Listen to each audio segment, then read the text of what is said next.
আমি আয়রার হাতের নখ কিভাবে কাটিয়ে থাকছে ফুল ভিডিওতে। আর বাচ্চাদের হাতের নখ বড় হলে বাচ্চারা কিন্তু নিজেদের মুখে কিন্তু খামচিয়ে দেয় বা আঁচড় দেয়, সুযোগ পেলে বড়দেরকেও ছাড় দেয় না। সেই জন্য বাচ্চাদের নেল কিন্তু কেটে দিতে হয় ঘন ঘন।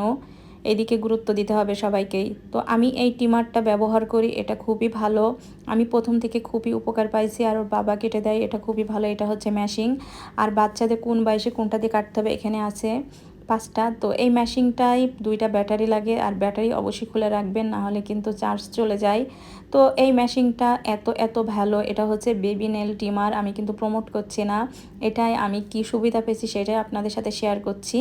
তো এই হচ্ছে ট্রিমার। ওর বাবা যখন এটা ধরেছে তখন আমার মেয়ে দেখেন কি সুন্দর একটা হাসি দিয়েছে, কারণ এটার সাথে ও খুবই পরিচিত। আর আমার মেয়ে এমনি একটু অ্যাক্টিভ, ওর যখন কেউ কোনো কিছু নতুন কিছু দেখায় সে এমনি দেখতে খুবই পছন্দ করে। আর এটা যেহেতু ও চেনে, ও অনায়াসে দেখছেন ওর বাবা কিন্তু নেল কেটে ফেল দিচ্ছে এবং খুব সহজে কাটা যায়, যেটা নেল কাটার দিয়ে কাটা সম্ভব না। আমরা নেল কাটার দিয়ে একবার চেষ্টা করেছিলাম যে দেখি এটা দিয়ে কেমন হয়, কিন্তু আমাদের কাছে মনে হয়েছে ওটা বাচ্চাদের জন্য খুবই রিস্ক এবং ওর হাত কেটে যেতে পারে। সেই ক্ষেত্রে এই বেবি নেল কাটারটা এত এত ভালো যেটা ভাষায় প্রকাশ করতে পারবো না। আমার মেয়ের এই 5 মাস বয়স, সেই অনুযায়ী আমরা এই প্রথম থেকে এখন পর্যন্ত এই নেল কাটারটাই ব্যবহার করছি। আর আমার মেয়ে খুব আনন্দ সহিত এটা কাটে, দেখে বুঝতেই পাচ্ছেন ও খুব এনজয় করে। দেখা হবে নতুন ভিডিওতে, সবাই দোয়া করবেন। আল্লাহ হাফেজ।